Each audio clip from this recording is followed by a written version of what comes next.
We're here. We're going to be talking about the Chrome developer tools. My name is Paul Irish. I am a developer advocate on the Google Chrome team. And I'm Pavel Feldman, software engineer working on Chrome DevTools and WebKit Web Inspector. So we're going to be talking about what's inside the DevTools. A lot of features that you might not be aware of, a lot of features that are brand new to it and landed within the past 12 months. So hopefully, the things you'll learn in this session will make you a more productive developer. I should point out, if you want to follow along with these slides, there's a few links inside of them. Short link is right there, speaker feedback beneath that, and if you feel like tweeting, hashtags below. But before we start, Paul, can I ask a couple of questions here? Please. So please raise your hand if you know what Firebug is, just to calibrate. OK, that's a lot. Now, who uses Firebug on a regular basis? Oh, that's a lot. Now, who knows what Chrome DevTools is? Oh, that's good. And who uses it on a regular basis? That's fair share. Should we just skip it all and go straight to the Q&A? Yeah. Sounds like you guys know this. All right. Well, the first thing that I wanted to point out is that the Chrome DevTools is a web app. And to show this, let me just show you this. So this slide deck here is also a web app. And I'm going to bring up the DevTools on the inspector. Let me dock this down here. Now, can you guys in the back see this text down here? Nah. Probably not. Let me bump that up for you guys. Go over here, scroll down. Yeah, there we go. Better for you guys? Good, OK. I think we'll leave it about there. Yeah. So what I want to point out is that the DevTools is just made out of HTML, CSS, and JavaScript. All these panes, all these views. It's not a lot of C++ black magic voodoo going on. It's just the things that you're familiar with are the same things that built this. So now that we got that out of the way, this is what we're going to talk about. We're going to talk a little bit about styling and CSS, go into the network layer side of things. We're going to cover a few tricks to make you more productive inside the console, dig into script debugging, and then we're going to cover a couple brand new features that we're unveiling today. But for those of you that didn't raise your hand when we asked who's familiar with the Chrome DevTools, I'm going to briefly summarize what it is. The developer tools are a set of integrated browser tools available right inside the browser. There's no extra add-on, no extension needed. The whole goal of them is to make you a more productive developer. If you're using them as effectively as you can, you're able to do a lot of manipulation to the page, iterate really quickly, and make your changes right here in line in the browser. You don't have to do that go back to the file, save, refresh, kind of trial and error dance. You can make it all happen iteratively right inside the browser. There's a lot of functionality regarding DOM, styles, script debugging. There's a console. There's audit, so you can get performance data. There's even you can get the rendering, thanks very much, the rendering like data in the timeline view, and then the network layer. And well, there's a lot of really good stuff. OK, that's good. Thanks for that. OK.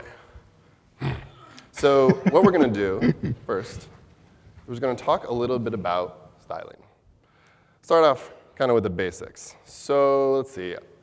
I'm using Command-Alt-I to toggle up and down, but I could also just right-click and hit Inspect here to select these LIs. So I got these LIs. They're looking OK, but I think they need a little bit of love, so I'm just going to add some style to them. I'm going to double-click in this empty area right down here, and we can add a new style. And so, I don't know, I'm going to try out background red. Yeah. So I'm tabbing. You'll notice I'm tabbing between the property and the value here. You don't have to type a colon. It's nice and easy. I can tab down and set up a new one. That's all well and good. I also notice that I do have auto-completion here on the property, right? So you can save a little bit of time. You can just type back, hit tab, go over to the value. But now we also have auto-completion on the value names, too. So this is good, especially with the longer color names, like one of the most delicious colors, Papaya Whip. If I was making a smoothie website, I would put Papaya Whip all over it. Also really helpful with colors that you just kind of forget the name of sometimes. It's like fuchsia is fuchsia. Fuchsia. Oh, magenta. Yes. In fact, fuchsia and magenta are the exact same color. Fuchsia's kind of tough to remember sometimes, but I don't know. You probably don't use named colors a whole lot. And the cool thing here is that you can click this little the color swatch and just iterate through the different color formats. So I can toggle over to RGB or HSL. How many people familiar with HSL? Hue, saturation, and lightness. One of my favorite ways to manipulate color. So now I can go over here. I'm going to go into the saturation. I'm just going to hit down on my keyboard, bring down the saturation. I could hold down Shift and jump by tens. There we go. Bring down the brightness, the lightness as well. Get a nice deep purple here. It's pretty good.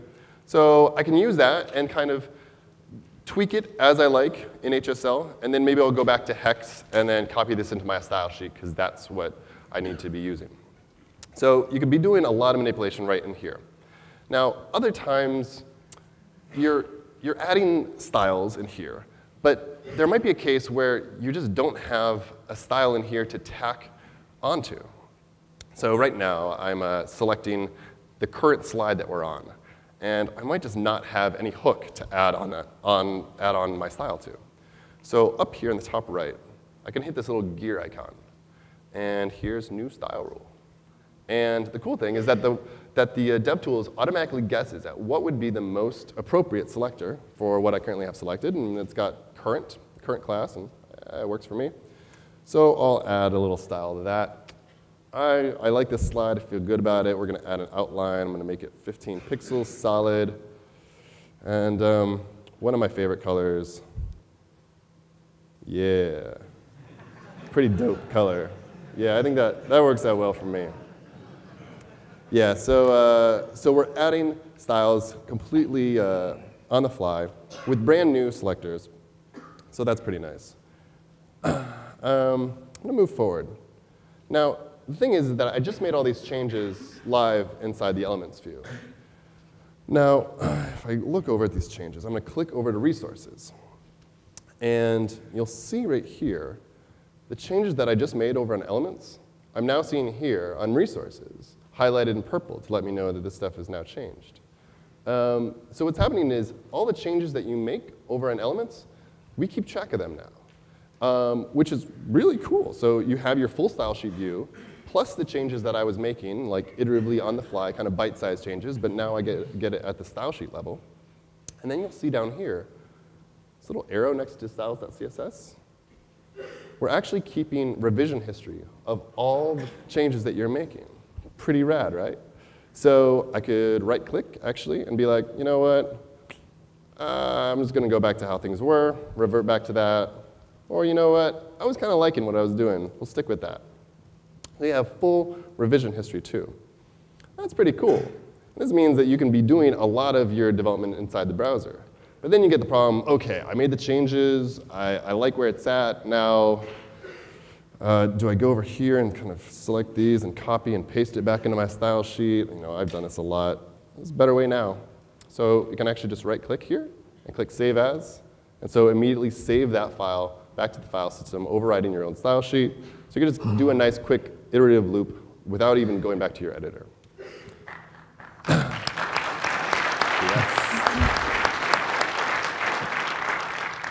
So that's pretty cool. But right now, I don't know. I'm looking at this page. It still looks a little drab. I think it needs something else.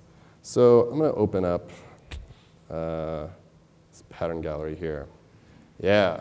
So this is actually a collection of CSS gradients made by Leah Veru, who's a front-end developer, and a few other people. These are just made out of CSS gradients. And she's making these really impressive patterns. It's really cool. So I'm going to click into this one. I like this one a lot.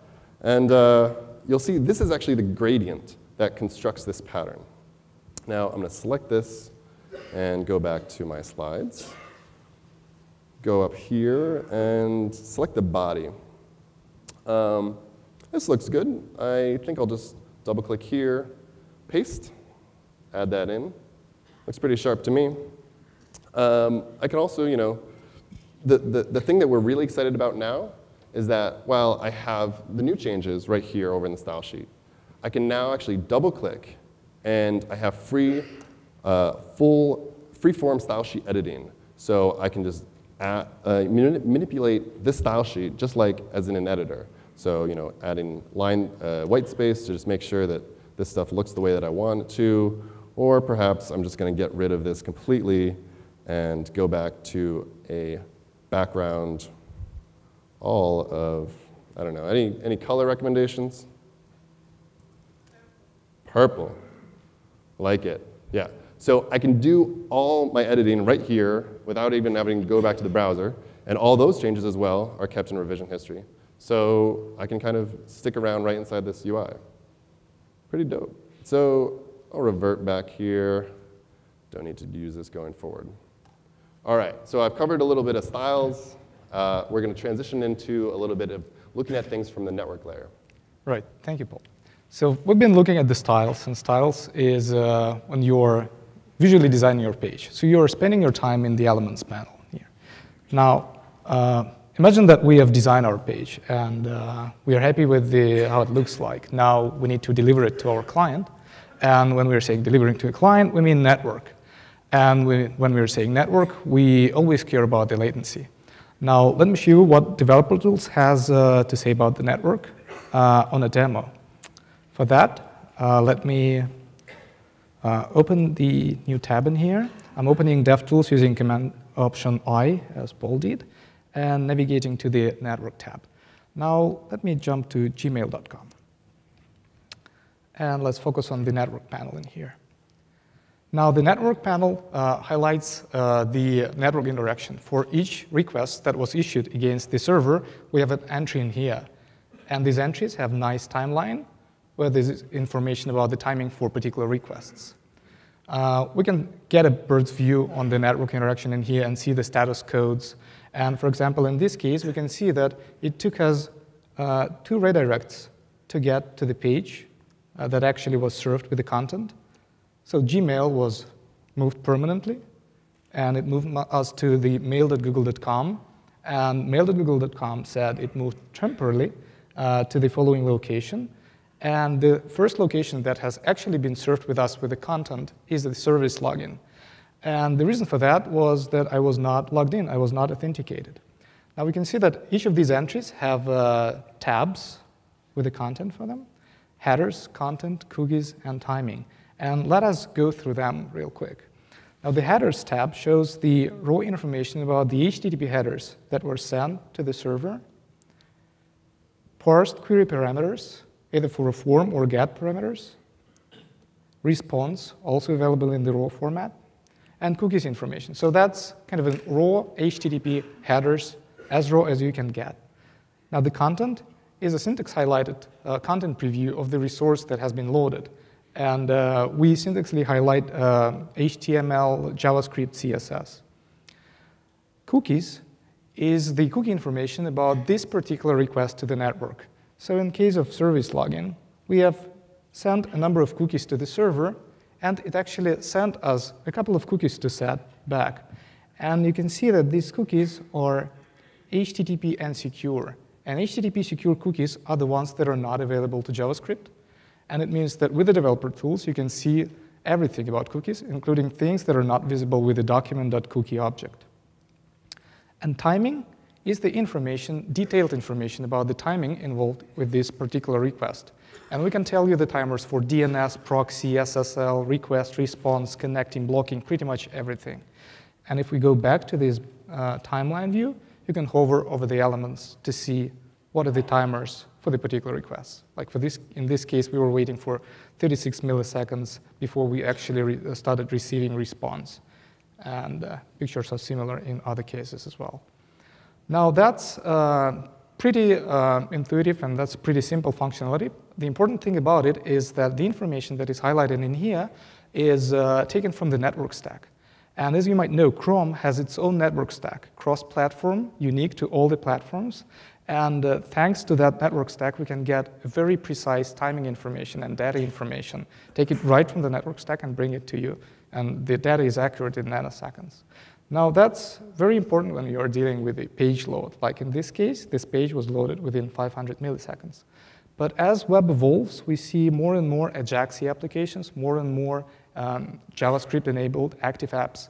And in those cases, load time is also important, but there are other pieces of runtime that are all equally important from the latency standpoint. And when we're interested in what's happening after the page load, we can look at the timeline. Now, let me show it to you by example. I'm starting to record whatever is happening in here. And I'm looking for purple flowers at Google. And I stop recording and zooming into area of interest.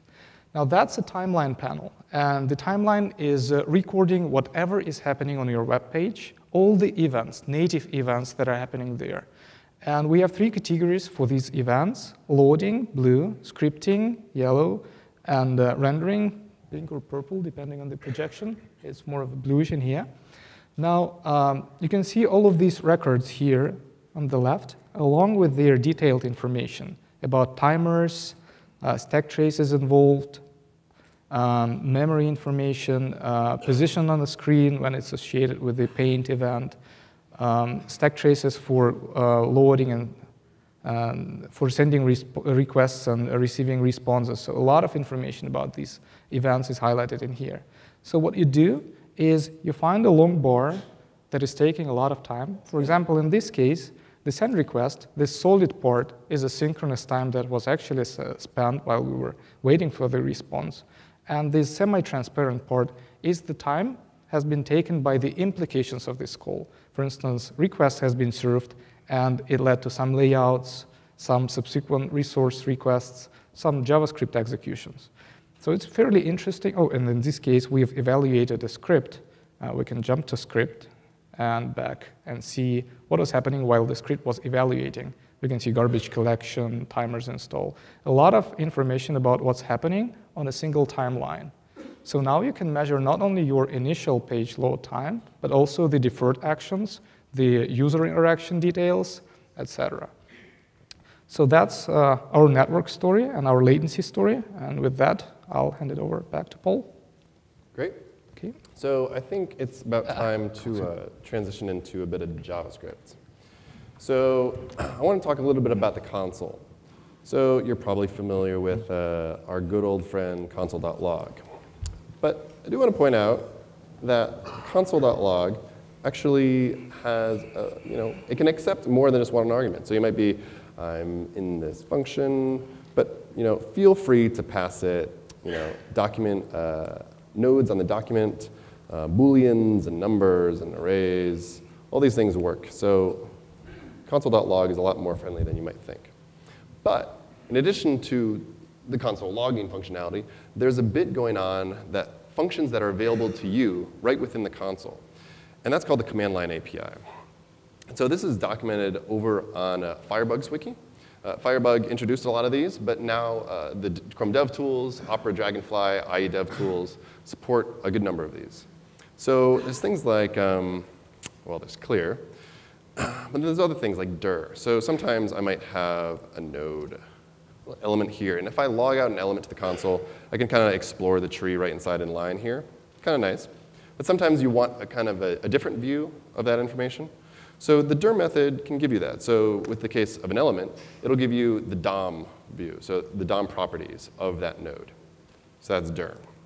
Now, you might also have this node here that you're working with in the console inside the script, and you actually now need to go view that over in the elements panel, right? So you can just use the inspect function, and then you just hop over, immediately over to the elements view with that element selected. Now, sometimes you have kind of the reverse situation where you have an element selected in elements, but then you want to access that via script. So I'm going to bring up the console right here. I actually can just hit the escape button. Escape toggles on and off the console on all of these. So I'm going to bring that up, and I'm going to type $0. So $0 refers to whatever element I have selected up in the element DOM view. So it works just like a regular reference. So I could do, let's say, maybe $0.outer HTML. Sure. And we just get that. Sometimes you get a message logged out to the console, and then you actually want to take that output, and you need to go paste that somewhere else in your editor or something like that. So while you can, try and make sure that you get, select all this. It can be a little awkward. So there's a nice little handy convenience function for you, which is the copy method, right? And so you can just type copy, pass it a string, and go over to your editor and paste it. And so you can immediately just throw things in your clipboard, save yourself a little bit of time. So there's a few cool things inside the console. But while we're dealing with JavaScript, let's talk a little bit about script debugging. So Pavel's going to take care of this. Yeah. Thanks, Paul. So we've discussed visually designing a page with the styles. We were talking about delivering the page to the client. Now, Paul was talking about the console interaction, which is actually an interaction with the page at runtime while evaluating expressions against running page. Now, when you're debugging your page, it's not always enough. You want to pause the JavaScript execution and to see what's happening within the virtual machine. What are the object states at the moment? And for that, we have the debugging capabilities in the Chrome developer tools. Let me open this demo page where I'll be demoing the debugger. This is a Clojure component that is called HoverCard. It is showing a nice pop-up messages when I'm moving my mouse over the objects, over the elements. You might find it familiar because the one is used in Gmail. Now I'm opening the DevTools and switching to the Scripts tab. Now I happen to know that the particular file name and a line number of the code that gets executed when I am moving my mouse over the elements. So let me quickly jump there. I'm selecting the select file drop, and I start typing HoverCard. So it quickly brings me there. Now I'm pressing Command L on a Mac or Control G on Windows and Linux to jump to a particular line. Now let me quickly set a breakpoint in here and hover my mouse over. Now the DevTools are saying us we are paused on a JavaScript breakpoint. And on this breakpoint, we can see the stack with the stack frames. For each of the stack frames, we can see local, Clojure, and global scopes. We can explore objects in here. We can also hover over elements to see their values at this particular time while JavaScript is stopped and explore them in here. Now, you can also use console together with the anchor element to dump the values in here inline. Now, we have conditional breakpoints, we have stepping, all standard stuff that IDEs and debugging tools have. But breakpoints is not always enough. Let's say that you're looking at this page for the first time, and you don't know the file name and the line number that I've been using. Let's say we want to learn how this event log is getting populated as I move my mouse around. For that, let me reveal this element in the Elements panel and no context menu on it, and choose Break on Subtree Modifications. Now what I've done, I added a breakpoint on a DOM node, and I said, I want to stop whenever this DOM node or any of its descendants change. Now let me hover my mouse over an element, and we stopped again. In this case, we have a different stack, and we can explore all the path that our code has done to get to that condition. And we can see that the selected line is trying to append child to an element. So that's the exact place where something is changing with our DOM. Now, I'm scrolling to this user-friendly message in here, and it says it paused on a subtree modified breakpoint set on a particular element because new child was added. So you have a detailed information of what node was breakpoint added upon and what node has changed. I can release the execution, and I can see that the DOM is being modified twice when I'm moving my mouse over an element. Now we call this functionality DOM breakpoints. It allows you stopping whenever DOM changes or nodes are added or removed. And it's very handy when you know the part in the UI that is getting changed that you'd like to explore. Now we've talked about regular breakpoints, where you can set a breakpoint in a line, the DOM breakpoints, where you can set a breakpoint in a node. Sometimes you don't have a place in the UI that gets modified. Still, you have some clue on what's happening on a page, and you'd like to explore it. Like in this case, I'm hovering my mouse over an element, and it takes like a second or half for this pop-up to show. So I think there must be some timer involved. So what I do is I expand this event listener breakpoint sidebar in the scripts panel, and under timer, I click Set Timer. Paul, you made these phones really big. Now, DevTools does not look that pretty. Anyways, so I'd like it to stop whenever the timer is installed. And you can see that there are different kinds of events, browser events, page events that are happening, and that can have JavaScript execution stopped upon. But we are interested in the timer at this moment. So I'm hovering my mouse over again, and in this case, I stopped on a timer installation. So you can see that the object got a timeout installed. And that's a global default timer object, is a global object in our case. Now, I can again explore the stack trace and learn what has happened in here, look at my local and closure and global variables in here. Now, that's pretty cool, because even if you only know the type of event that's happening, like a keyboard event or a mouse event, you can jump straight into the line of the code that is doing something associated with that event. But that's not everything. Now imagine you don't even know the event name. You have no clue on how your page is working. Still, you'd like to explore it. Still, you'd like to have breakpoints and pointers to the source code. And we're using timeline for that. Again, I start recording my scenario. I move. Oh, I should have removed this breakpoint in here.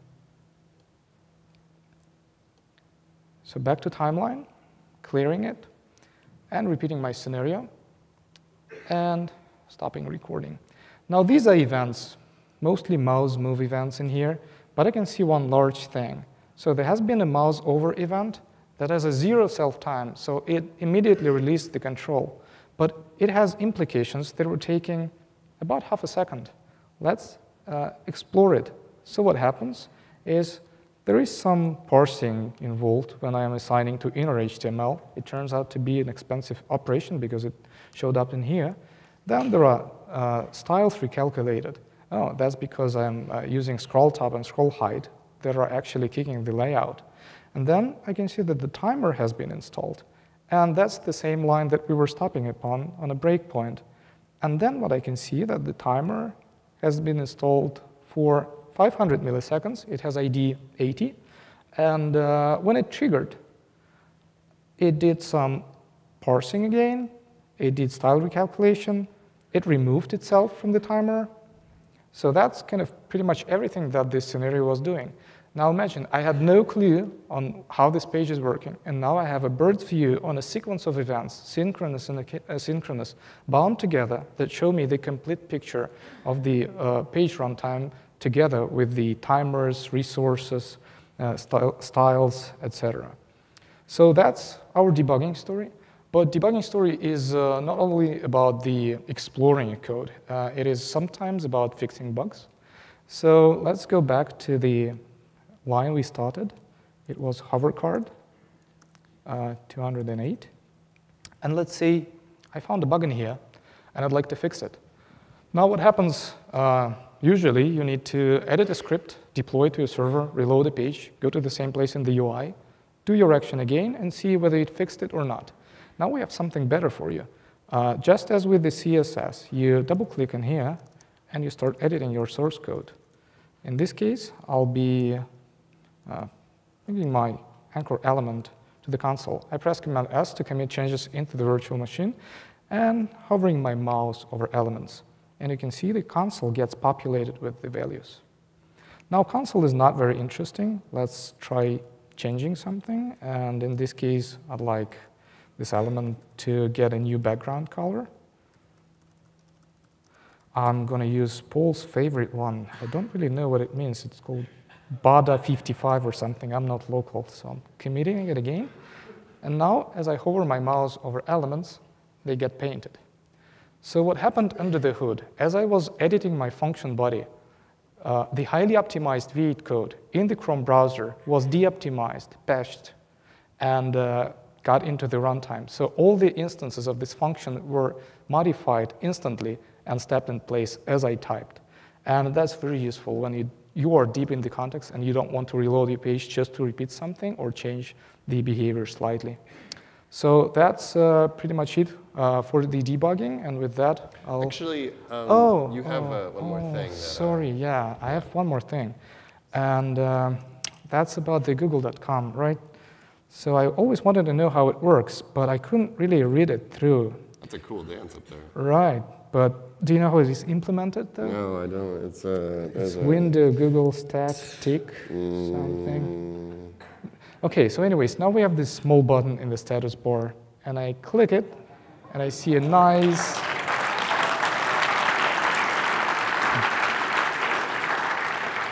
And what's cool about it is that breakpoints are also going to work as I reload a page. And I can step through the nice, pretty printed Google code, and we can finally know how it works. OK, well, that, back to Paul. Great. Thanks, Pavel. All right. So let's go back to here. Another thing that we're really excited to share with you guys today is remote debugging functionality. So the easiest way for me to show this to you is just show you the demo, I guess.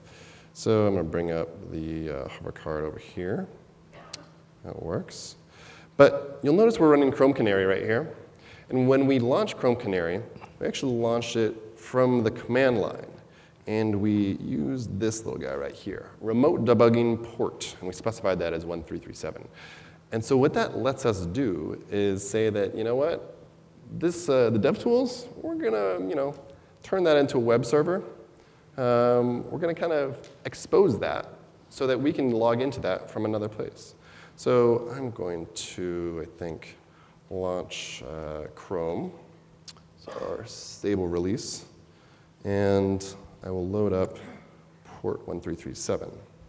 OK, so you're seeing over here 2 items. And they should be familiar to you. They're the 2 tabs that I currently have open. So I'm going to open up this tab.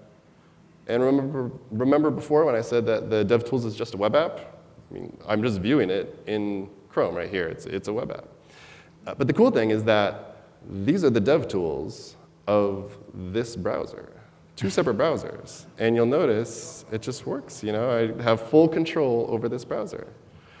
So this is something that's really exciting to us. The cool thing about this is that all this work has been happening at the WebKit level, which means that all mobile WebKit browsers going forward now have the ability for you to control their developer tools from your desktop browser. Pretty cool. Agreed.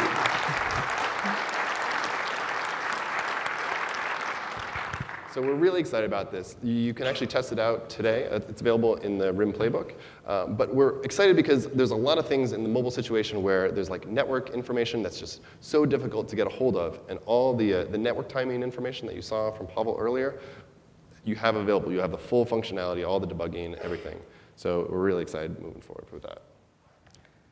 OK, thanks. Now that we are announcing things, we have something else to announce. And we're trying to do our best to support every feature in the Chrome Developer Tools, but sometimes it's just not enough of us, and sometimes it's just too many good ideas to put into the product.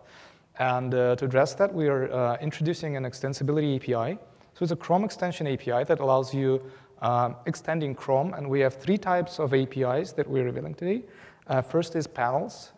With that API, you can add a panel to the Developer Tools window with your own iframe content that is going to be talking to the page and instrument it. You can also add sidebars to the Elements panel with that API. There's an Audits API where you can implement the audit suite that we were not talking about, but you can add the audit suite for like mobile readiness or readability and make it a part of the Chrome Developer Tools. And the third one is the resources. We all are interested in the latency and everything network related, so we're exposing all the network information by means of HAR format in these resources API so that you can analyze resources, load time, and latency, and express some information to the user in the panel that you're adding to the developer tools. Now, these APIs are Chrome extensions APIs. They are currently in the experimental phase. It means that we are looking forward for your feedback, and we are going to process it for a couple of Chrome iterations. It is now 6 weeks per iteration, and then we'll make them stable. So we want your feedback, and here's the way to provide it. So we've been showing a few features here today, and a lot of them are pretty new features. So if you want to play around with this stuff, I really recommend trying out the Chrome Developer Channel or the Canary build. The Dev Channel updates about once a week, the Dev Channel about daily. But you can be getting the latest and greatest stuff. The pace of development on the DevTools is extremely fast, so like Every week, you're seeing new features landing inside your browser, which is really exciting. If you are doing that and you find a bug, we definitely want to hear about that. We also really, really want to hear your feature requests. So please just head on over to new.crbug.com, file a bug against Chromium, just mention DevTools, and we'll get right on it and see if we can make it happen for you. Now, we've been using a few keyboard shortcuts in here. Pavel was showing a go to line down here. There's a few different ones, and you might forget them. You can actually just type question mark when you're in the DevTools, and it pops open a nice little heads-up display to remind you of some of the keyboard shortcuts. But there's a few more than the ones that are shown there, and we recommend you check out the Chrome Developer Tools documentation site. So here, there's full docs on nearly every feature, including a full listing of the shortcuts. We talk about the brand new remote debugging capabilities, and we have a lot of videos as well to go deep dive into the functionality within the DevTools. So definitely recommend you guys check that out. Other than that, I think that's it for us. Thank you guys very much for coming. Thank you.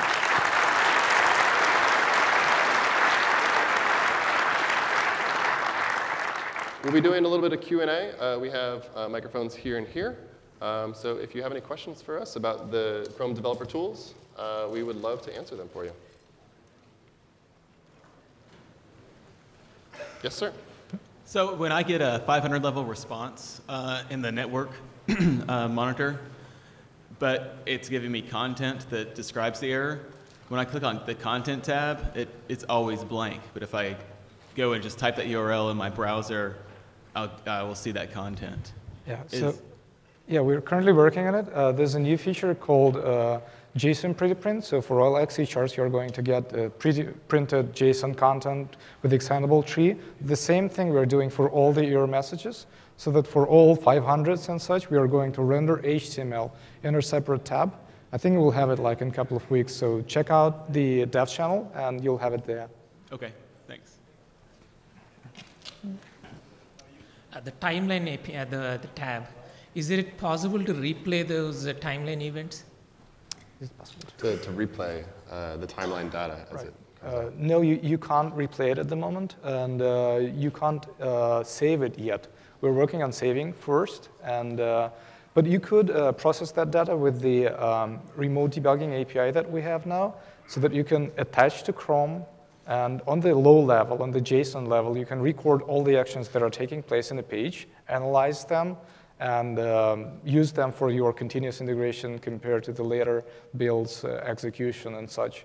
And for that, you should check out the remote debugging page, where we are revealing the remote debugging protocol that you could connect to Chrome with.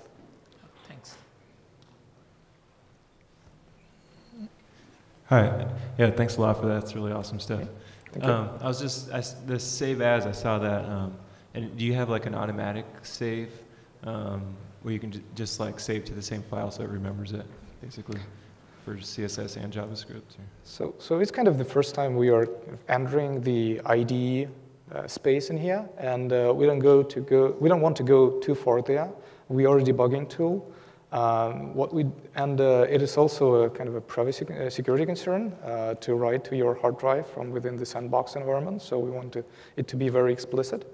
And but talking about the saving as you go, we are exposing the remote debugging protocol now, and we expect web IDs or cloud IDs to talk to Chrome by means of that protocol and allow you editing things live, so that you would be in the environment, in the IDE environment, still talking to Chrome and having all these capabilities. But there are no plans of silently saving to disk from within browser yet. OK, thank you. Do you have any plans for any tight integration with GWT-built applications?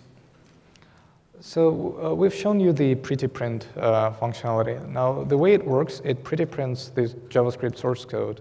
It parses it and pretty-prints it, and then as it pretty-prints it, it creates a mapping between the old one, the obfuscated one, and the pretty-printed one. And as you debug, we kind of use this mapping to show you breakpoints on the pretty-printed locations, but set them in the obfuscated locations in the virtual machine. Now we can use the same machinery to work with the translated languages, such as GWT. So we are going to support mappings for the compiled languages into JavaScript. It's just not in the build yet, but the pretty-print is a very solid step in that direction, and it is in our plans. Thanks.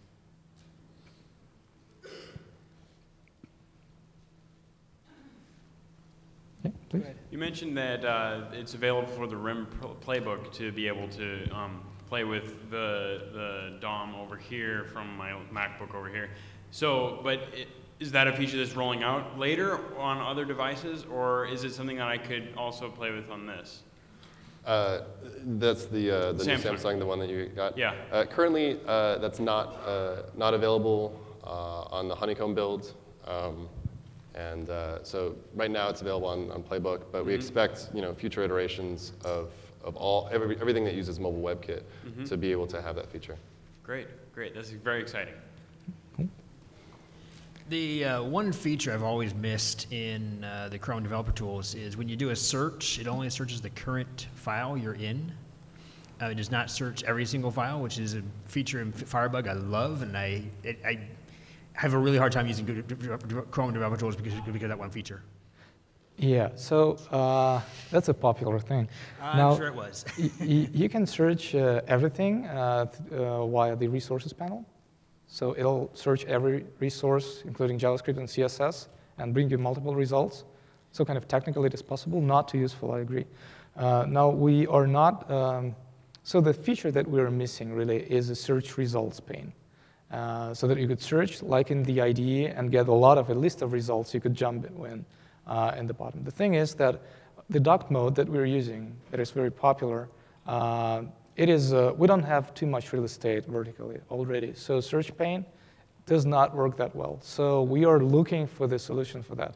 And we know that it is a popular request. But before that, we just say, please search in the resources panel. You'll find it there. And then go to any other resource or other panel there where you can use it. Well, because the way that it works in